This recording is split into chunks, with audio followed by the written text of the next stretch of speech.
Hey, muy buenas amigos y bienvenidos a un vídeo más de historias de lore. Y hoy vamos a explicar un poco qué es lo que ocurre realmente en los tres primeros capítulos de la cosa esta, de la teogonía, ¿vale? Que es el origen del dios creador y de los tres dioses pilares que van a dar los fundamentos y las bases de la creación de la visión cosmogónica que viene después.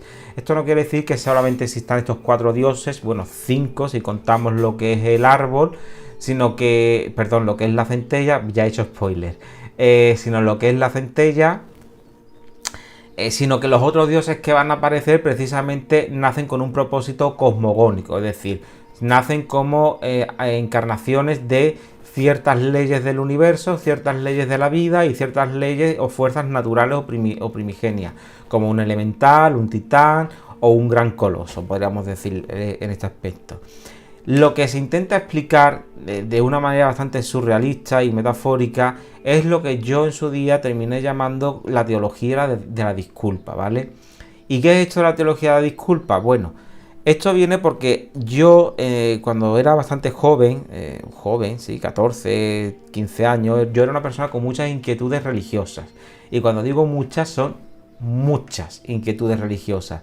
Me crié como católico, hice la catequesis pero no la comunión, iba a reuniones de testigos de Jehová, me reunía con evangelistas y también llegué a conocer el cristianismo mecánico de Connie Méndez en lo que sería su Metafísica 4.1, bueno, concretamente Metafísica al alcance de todos.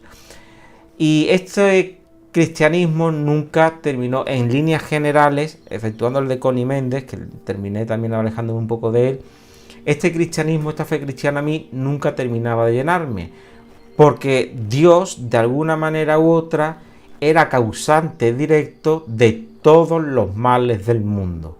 En el único sitio donde se alejaba un poco de esa causa y efecto del mal era en el gnosticismo o en el cristianismo de Connie Méndez, pero resulta que yo, buscando esa respuesta, que tampoco es que fuera una respuesta precisamente razonada, sino porque, bueno, por mi visión psicológica y psiquiátrica, pues muchas veces esos razonamientos venían por tener conversaciones con esa supuesta entidad a la que yo realmente le estaba preguntando, oye, ¿por qué existe sufrimiento? Respóndeme. Y entonces a partir de ahí se venía una serie de diálogos con no sé muy bien qué voces que me explicaban por qué existía sufrimiento y no existía sufrimiento.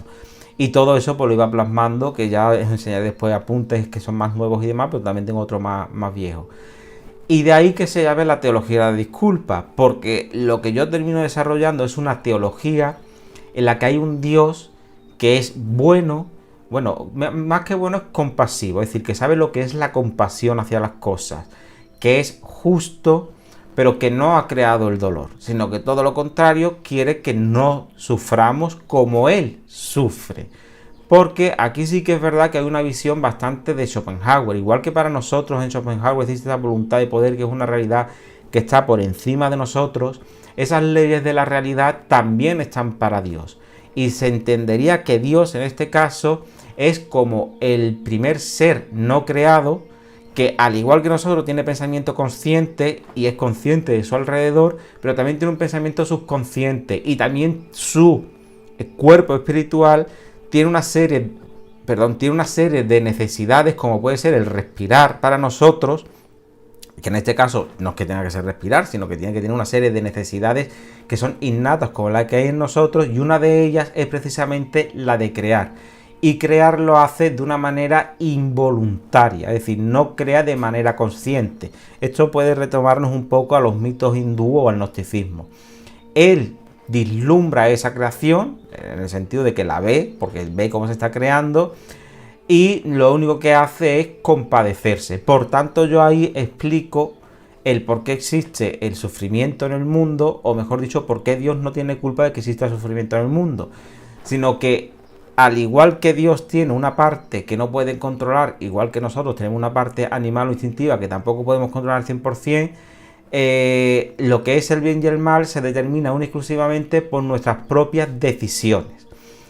Es decir, Dios sabe lo que es el sufrimiento, porque Él, al tener acciones que no puede controlar, le causan dolor por las cosas que producen, en este caso es la creación y cómo esta queda a la deriva, queda expuesta a un existencialismo puro y duro y cruel, y en este aspecto Dios siente compasión de aquello que él no puede controlar y que intenta ayudar de alguna manera. Y por tanto el sufrimiento deriva exclusivamente de entender y comprender qué cosas son las que nos hacen sufrir y qué cosas no nos hacen sufrir. Todo lo que nos hace sufrir es el mal.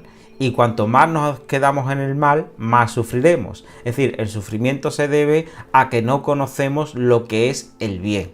Es decir, una visión bastante aristotélica. Y todo esto en conversaciones con voces que nunca, de entidades que nunca he visto, pero bueno. Y eso es lo que termina viendo una visión teológica que se aleja radicalmente del cristianismo del que vengo, porque hay un Dios monoteísta, pero es un Dios monoteísta que se aleja totalmente de cualquier vistazo de lo que es el cristianismo. Es decir, aunque inicialmente mis dudas vienen por el cristianismo, el Dios cristiano de ninguna de las ramas, ni del cristianismo mismo, me permite entender por qué existe el sufrimiento. Lo único que permite entender el sufrimiento es a través de esta teología de la disculpa, en la que se disculpa, no es que se esté disculpando a Dios, sino que se entiende por qué Dios no es responsable del sufrimiento. Que esto también lo hacen los gnósticos, ¿vale? Con el Dios incognoscible, el demiurgo, pero bueno, no voy a hablar ahora de eso porque si no sería alargarnos horas, horas y horas. Y tampoco es plan. Así que lo que yo explico aquí es cómo la naturaleza de Dios está subordinada por sí mismo, es decir, por su propia naturaleza, por la realidad, es decir, Dios está dentro de una realidad que le hace despertar en un momento dado, le hace despertar, hay una tribulación y en esa tribulación pues las leyes mismas de la naturaleza, de la realidad, hace que ese mundo aparezcan estas encarnaciones y estas centellas y por tanto el mundo se divida o parezca que esté dividido en una dualidad. No es porque Dios quiere, sino porque las reglas de la realidad, que son las que son porque sí, y la realidad no es Dios, porque esto es muy importante, la realidad no es Dios, hace que estas cosas funcionen así.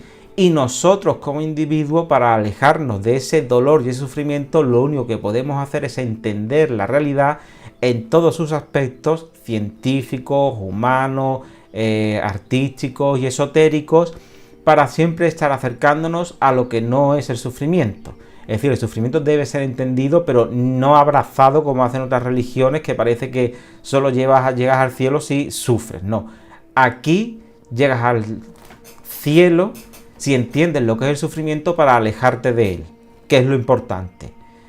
Todo lo que sea sufrimiento es contaminación, maldad y simplemente deterioro del espíritu humano que nos va a llevar a hacer cosas malas y a hacer cosas feas, lo cual aquí hay una liga, aquí hay un puente entre lo que es espiritualmente bueno, éticamente bueno y artísticamente bueno y científicamente bueno. Por tanto, esta es la visión ontológica y teológica que se nos plantea aquí, que a través del sufrimiento podemos averiguar muchas cosas, pero eso ya va a ser la visión cosmológica. En esta todavía no. Pues bien, de todas estas visiones, de todas estas reflexiones que ya os digo que empezaron siendo yo bastante niño, que me las tomaba bastante en serio, que muchas me quitaban el sueño, entre otras cosas, porque estas ideas eran tan persistentes del bien y el mal, y por qué no existe, y por qué existe, y por qué el Dios cristiano no hace esto, y por qué el Dios musulmán tampoco, y por qué el Dios no sé qué, no sé cuánto, para resolver a través de una serie de conversaciones con voces que no sé ni de dónde venían ni a dónde van, y que a día de hoy, de vez en cuando, cuando me pongo con esto, y me hacen pues hacer mis bocetos y cosas, pues me han hecho construir esta visión metafísica, que para mí, sinceramente, creo que Lore no es solo una historieta. Es decir, para mí Lore tiene una realidad en el mundo mitológico, como diría Tolkien, pero a nivel personal creo, y aunque eso pueda sonar un poco locura, creo que es a donde puede que yo vaya el día que abandone este mundo. La verdad, creo que es donde yo iré cuando abandone este mundo. Es decir, es el paraíso que yo creo, no que me merezco, sino que yo creo que al que se tiene que ir de manera natural. Ya está. Es decir, no hay más explicación. Al menos para mí es el mundo en donde yo iré cuando muera. y creo que me podré reunir con las cosas que están ahí escritas y podré entender mejor, por tanto, lo que es la realidad, no sé qué, no sé cuánto. De aquí a que me pegue un tiro o me suicide, hay un paso, eso ya lo sé, pero bueno, por ahora no lo he hecho y puedo seguir escribiendo y seguir entreteniendo a todo el mundo con esta historia, no a todo el mundo, a 4 suscriptores, porque no tengo más. Bien, ahora, ¿de dónde saco yo mi inspiración? Porque claro, todas estas cosas me vienen con 14 o 15 años, pero yo no sé escribirlas, para empezar, porque yo tengo un nivel de dislexia enorme y gordísimo. Yo no sé escribirlas, yo no tengo un talento literario.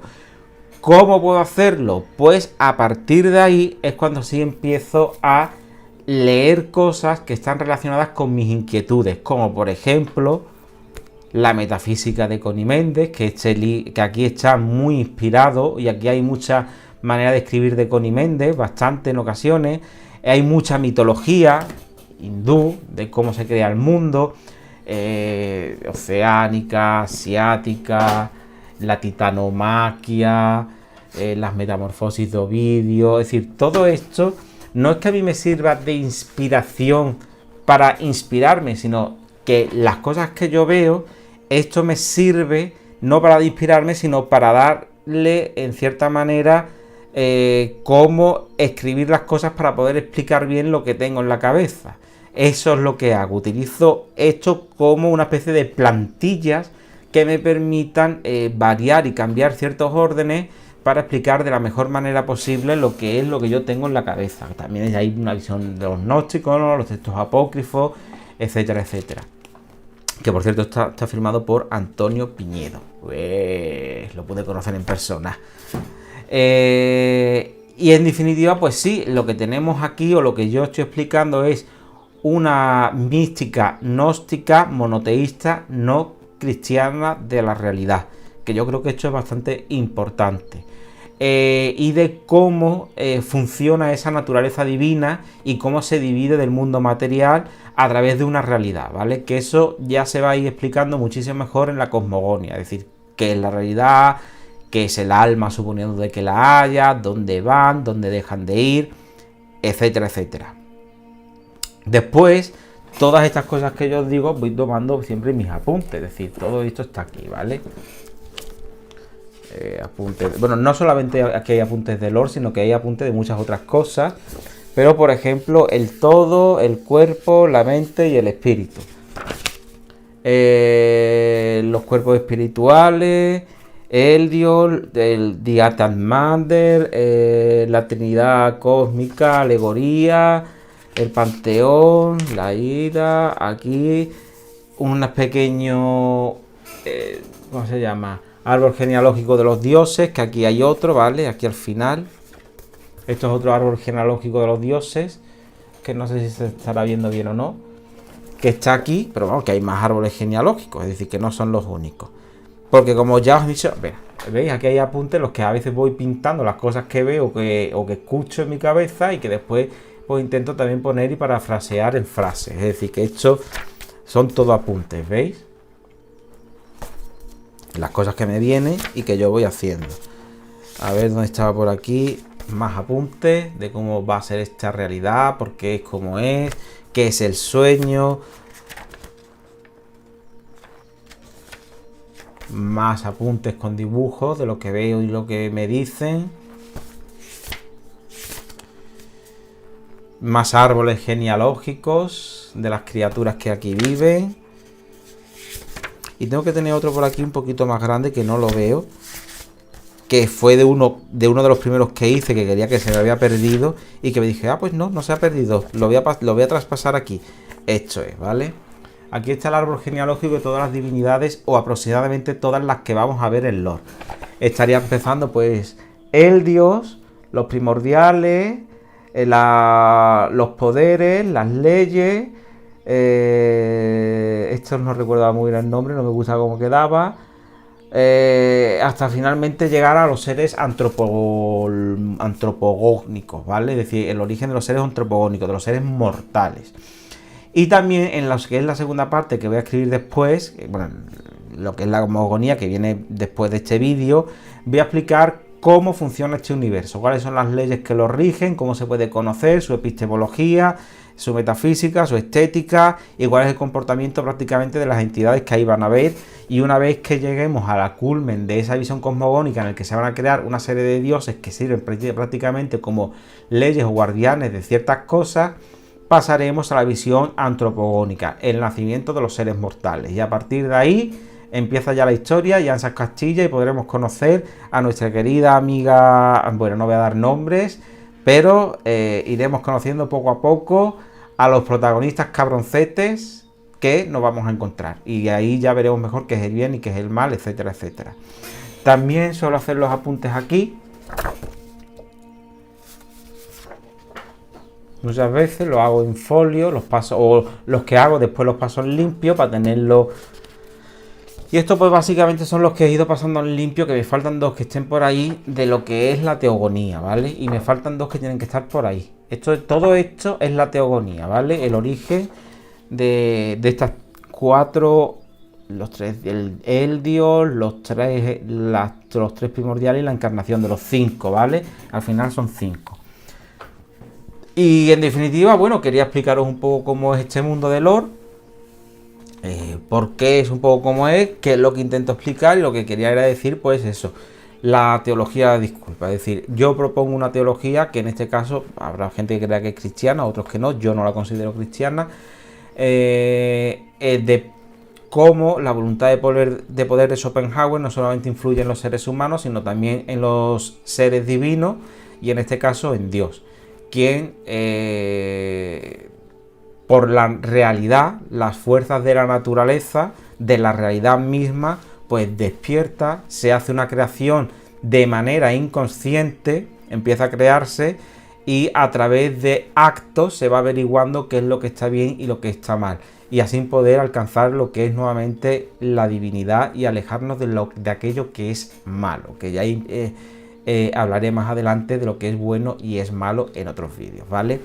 Espero que os haya gustado el vídeo, espero haber explicado algo, creo que no, que realmente no he explicado nada, tal vez lo haya hecho aún más confuso, pero bueno, ya sabéis más o menos las fuentes, ¿no? El cristianismo, Connie Méndez, Schopenhauer, el dualismo de Platón, Nietzsche, la voluntad de poder, en fin, todo eso, sobre todo Soren Kierkegaard, filósofos existenciales desde luego, y bastante teología gnóstica, y bueno, hay una gran cantidad mitológica, ¿vale? Que eso no sé si lo he enseñado antes, pero mitología prácticamente de cualquier lado, desde la titanomaquia griega a las metamorfosis de Ovidio, ¿vale? O la titanomaquia griega, ¿vale? Todo esto es lo que yo después voy usando para poner en orden las ideas que a mí me vienen a la cabeza. Pues en definitiva, espero que os haya gustado el vídeo. Si es así, dale a like y hasta luego.